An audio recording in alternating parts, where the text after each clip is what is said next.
Bonjour à toutes, on se retrouve aujourd'hui pour parler cheveux. Ça faisait bien longtemps et d'ailleurs je m'excuse de mon absence, mais entre les déménagements, le ramadan, l'Aïd, la reprise du boulot, etc. c'était un petit peu compliqué. Donc on va parler de l'un de mes sujets favoris, ça va être les cheveux et là en particulier les poudres. Je vais faire là maintenant une vidéo sur les poudres pour les cheveux. Comment les utiliser, quel genre de poudre, à quoi ça sert, pourquoi c'est un bienfait dans votre routine. Et je dirais même que pour avoir la routine la plus complète possible, il faut incorporer aussi les poudres. Et je vais vous faire une présentation de ce que j'ai parce qu'il y en a plein, mais forcément mon stock est limité. Quoique j'en ai pas mal pour en tout cas vous donner des pistes pour vous inspirer et pour vous aider aussi à choisir quelle poudre vous conviendrait le mieux. Alors c'est parti. Alors je vais vous présenter essentiellement des poudres qu'on dit ayurvédiques. Ça vient du mot Ayurveda qui est en fait une médecine alternative indienne. Donc la plupart de mes poudres sont ayurvédiques, donc elles viennent d'Inde.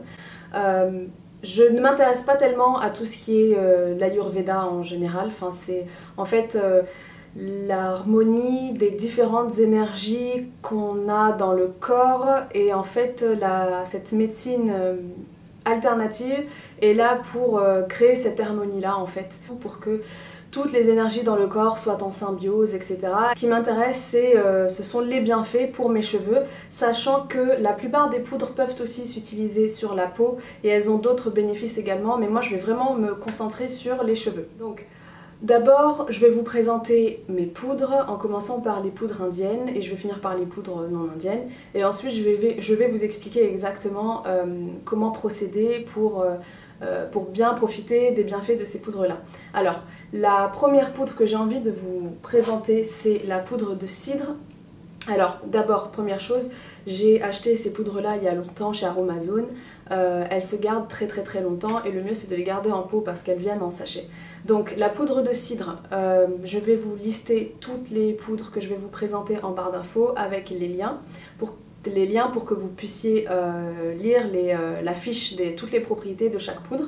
Alors la poudre de cidre, ce qui est très bien avec cette poudre là, c'est qu'elle est lavante, donc vous pouvez remplacer votre shampoing habituel par cette poudre là. Il suffit de la mélanger juste avec de l'eau. Alors elle lave, elle embellit les cheveux, elle va aussi calmer les démangeaisons si vous avez le cuir chevelu irrité et elle va aussi combattre les pellicules, ce qui est très intéressant pour moi. Elle va aussi aider à fixer les poudres colorantes comme l'indigo par exemple, si jamais vous vous colorez déjà les cheveux avec du henné par exemple, avec des poudres. La deuxième poudre que j'ai, et je l'ai presque finie parce que c'est ma poudre préférée, c'est la poudre de Shikakai.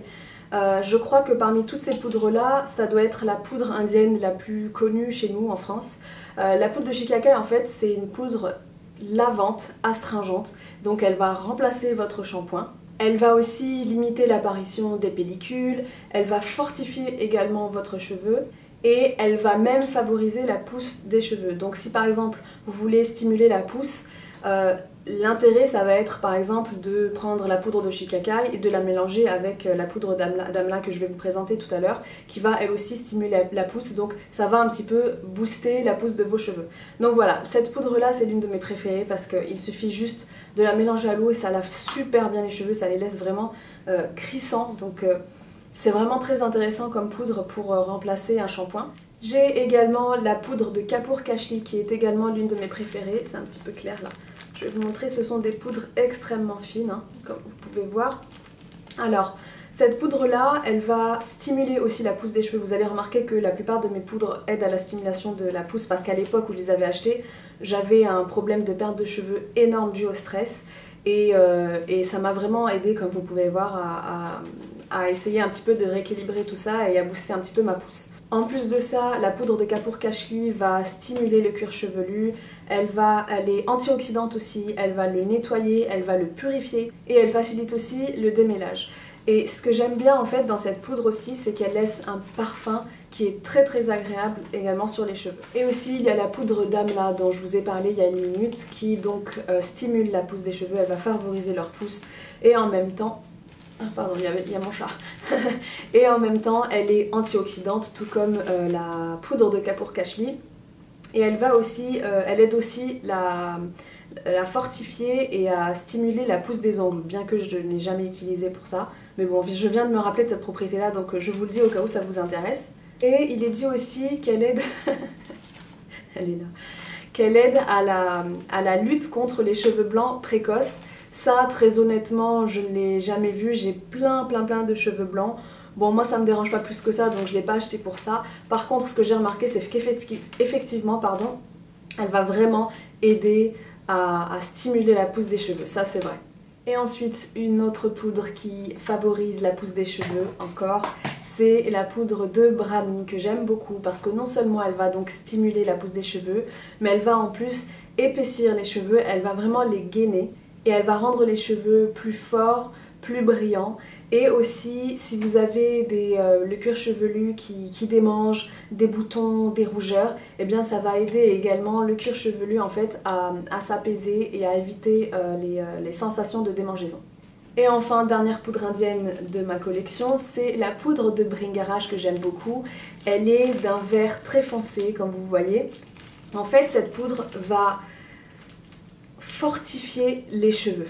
Et c'est pour ça que je l'aime beaucoup. Elle va les fortifier et c'est pour ça aussi qu'elle est très bonne.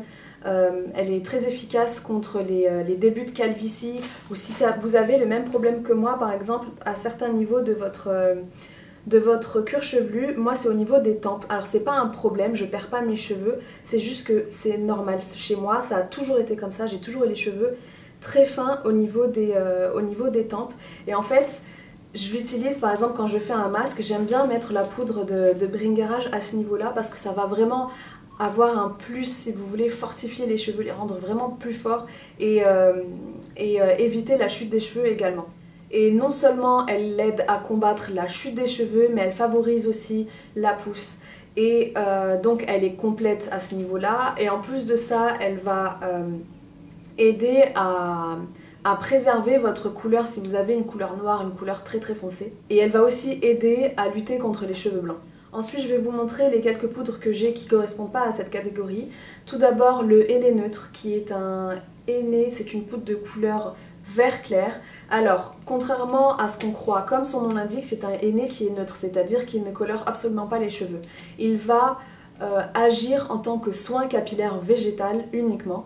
Le henné, en fait, va agir comme fortifiant capillaire, mais vraiment ça, il va vraiment gainer les cheveux et je l'ai vu sur moi-même au bout de quelques utilisations. Vous allez vraiment voir vos cheveux plus renforcés, plus gainés. Le henné neutre va laisser les cheveux souples, brillants et en même temps il va laisser le cuir chevelu assaini, donc c'est vraiment un soin tout en un. Ensuite, une fantastique découverte de cette année, vous en avez déjà entendu parler si vous regardez mes vidéos parce qu'elle fait partie de mon haul soins de France, c'est la poudre de guimauve. Je crois que c'est trop clair pour que vous puissiez voir.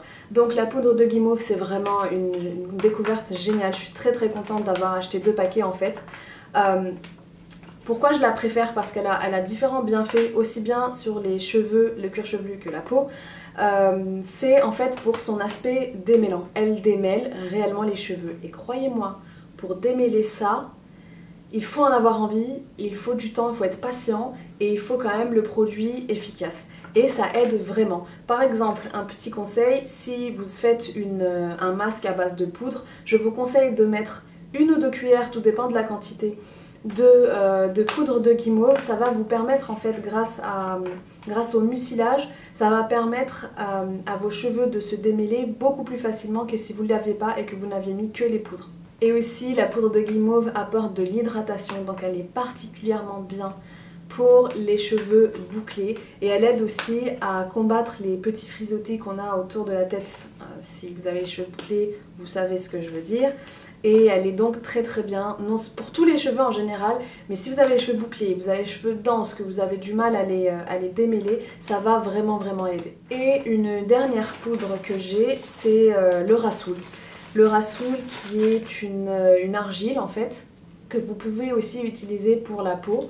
D'ailleurs je l'utilise, c'est la seule poudre en fait, de toutes les poudres que je viens de vous présenter, que j'utilise aussi sur la peau en masque. Pourquoi? Et même d'ailleurs à la place du gel douce, parce que parce qu'elle lave. C'est une poudre lavante, elle lave le cuir chevelu, les cheveux, le corps, elle va, comme c'est de l'argile, elle est très appropriée aussi pour la peau, elle a vraiment un effet astringent, elle a un effet nettoyant, un pouvoir lavant, et c'est vraiment une poudre tout en un. Et malgré son pouvoir lavant incroyable, le Rassoul est extrêmement doux pour la peau. Il ne va pas agresser ni la peau, ni les cheveux d'ailleurs. Il est très bon aussi pour les cuirs chevelus gras et en même temps il apporte volume et brillance aux cheveux. Voilà, je vous ai fait la présentation rapide de toutes mes poudres et maintenant on passe au côté pratique, à savoir comment les utiliser. Alors concrètement, comment les utiliser? Que ce soit pour laver vos cheveux, donc à la place d'un shampoing basique ou en masque, il va falloir mélanger ça à de l'eau. Vous pouvez choisir de l'eau minérale, l'eau du robinet ou alors de l'eau florale. Alors moi je vous conseillerais quand même l'eau minérale au minimum, sinon de l'eau florale c'est mieux.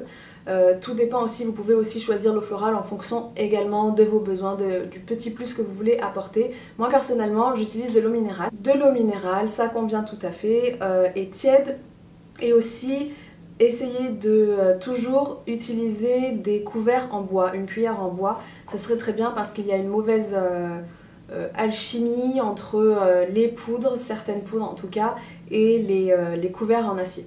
Vous pouvez ajouter des huiles essentielles si vous voulez, en faisant bien attention aussi à l'utilisation des huiles essentielles. Il faut vous renseigner d'abord, c'est assez grave quand même comme conséquence si on utilise mal les huiles essentielles. En tout cas vous pouvez vraiment utiliser les huiles essentielles ou alors d'autres actifs comme la provitamine B5 par exemple, les protéines de riz, les protéines de soie. C'est vraiment comme vous voulez, selon encore une fois vos besoins, donc ça va vraiment changer d'une personne à une autre. Ensuite, c'est à vous de voir selon la texture que vous voulez avoir, un petit peu plus liquide ou assez épaisse. Tout dépend si vous voulez poser par exemple les poudres en cataplasme, ça va être assez épais. Si vous voulez plutôt laver vos cheveux avec, ça va être un petit peu plus liquide mais pas trop. Moi je vous déconseille quand même d'avoir une texture qui est trop liquide, parce que, surtout en masque, parce que si vous laissez poser pendant quelques heures, ça va finir par couler et c'est vraiment pas pratique. Ensuite, application sur cheveux secs ou mouillés. Pas sur cheveux mouillés, mais vous pouvez l'appliquer sur cheveux secs par contre, mais je vous le déconseille. Ce que je vous conseille, c'est d'appliquer les poudres sur cheveux humides. Donc vous humidifiez les cheveux d'abord, vous les essorez très très bien. Et ensuite, là, l'application va être plus uniforme et beaucoup plus facilitée. Donc à ce moment-là, ce que je fais, ce que je vous conseille, c'est de procéder par section. Après, tout dépend du nombre, moi c'est en plusieurs sections parce que j'ai du volume et ça dépend aussi de votre cas. Vous procédez par section et vous appliquez à la main, ce ne sont pas des poudres colorantes donc ça va. Et aussi si vous utilisez ces poudres pour favoriser la pousse de vos cheveux ou avoir un quelconque effet de ce genre, il n'y a absolument aucun intérêt à poser ces poudres sur vos cheveux parce qu'ils sont morts, donc ça sert strictement à rien. Si vous voulez cibler la pousse des cheveux, c'est au niveau du cuir chevelu que ça se passe, donc profitez-en quand vous faites vos masques aux poudres.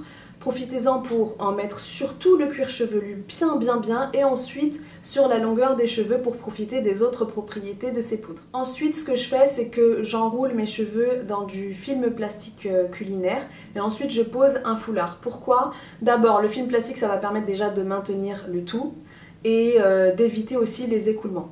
Mais aussi le fait de mettre ça et en plus d'enrouler votre tête d'un foulard, ça permet aussi de créer de la chaleur et c'est la chaleur qui va ouvrir les écailles de vos cheveux. Et quand vous avez le cheveu, les écailles s'ouvrent et c'est à ce moment-là en fait que les cheveux vont bénéficier de toutes les qualités de ces poudres-là. Donc ça c'est vachement important.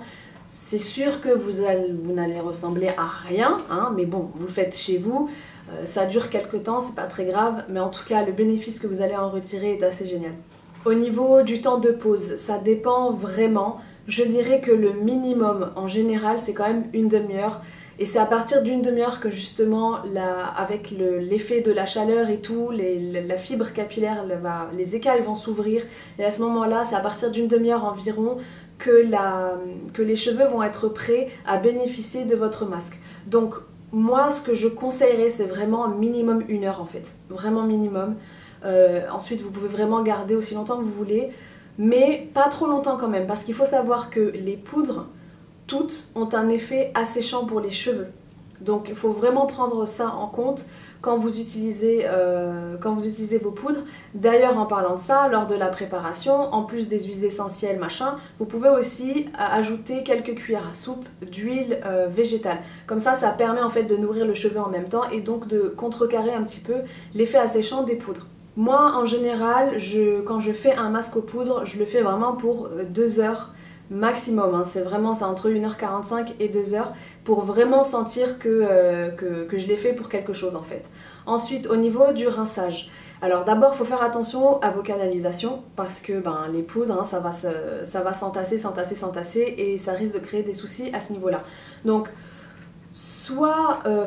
moi, ce que je vous conseille et ce que je fais, c'est en fait que j'ai acheté une bassine et je rince toujours les cheveux tête en bas.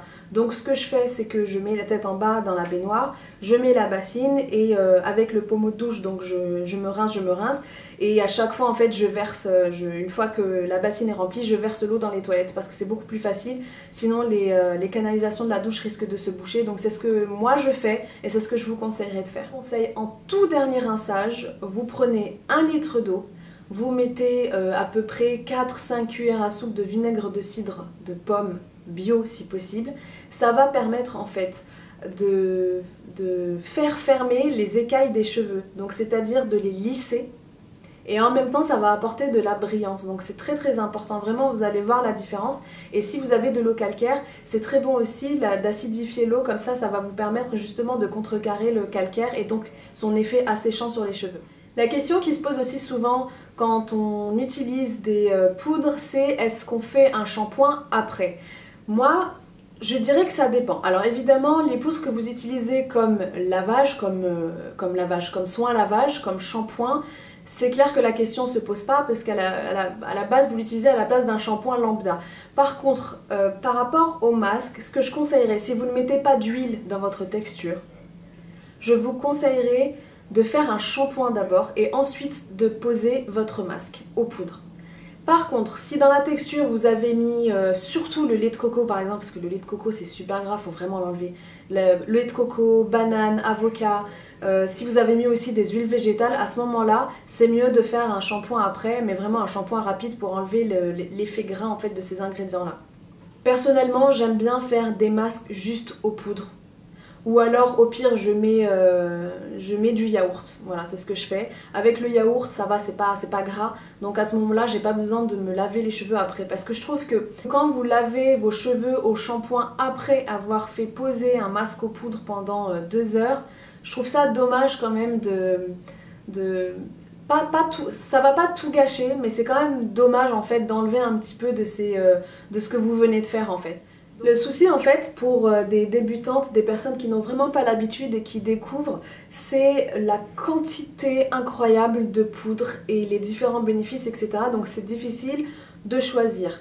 Si vous êtes débutante, que vous êtes intéressée, que justement vous êtes dans cette situation-là, je vous conseillerais 2 poudres. Ça sert à rien de foncer direct tête baissée et acheter 36 poudres différentes. C'est l'erreur que j'ai faite et je me retrouve maintenant avec plein de poudres que j'arrive pas à finir parce que j'ai qu'une seule tête, hein. Si je dois donc vous conseiller 2 poudres seulement, si vous n'avez pas de besoin particulier, pas ciblé, je vous conseillerais d'abord le Shikai parce qu'il a un pouvoir lavant extraordinaire. C'est vraiment, ça remplace un shampoing commercial, lambda, et c'est toujours très bien d'essayer un petit peu d'utiliser des alternatives plus douces pour le cuir chevelu et les cheveux. Et la deuxième poudre que je vous conseillerais, c'est le henné neutre parce que vraiment c'est l'une de mes poudres préférées parce que ça gaine, ça renforce tellement les cheveux. Voilà, c'est vraiment les 2 poudres que je vous conseillerais en tout cas pour commencer, au moins pour vous familiariser avec ce monde-là et ensuite aller un petit peu plus loin et ouvrir vos horizons. Et voilà, j'en ai fini. Si vous avez des questions supplémentaires, n'hésitez pas, je réponds à tous les commentaires de toute façon. Je pense avoir terminé. Sachez qu'il y a des tas de poudres, des tas de combinaisons. Vous pouvez vraiment faire plein de trucs. En tout cas, je vous ai donné les bases. J'espère que ça vous aura aidé. Et je vous dis à bientôt ici ou ailleurs. Salut!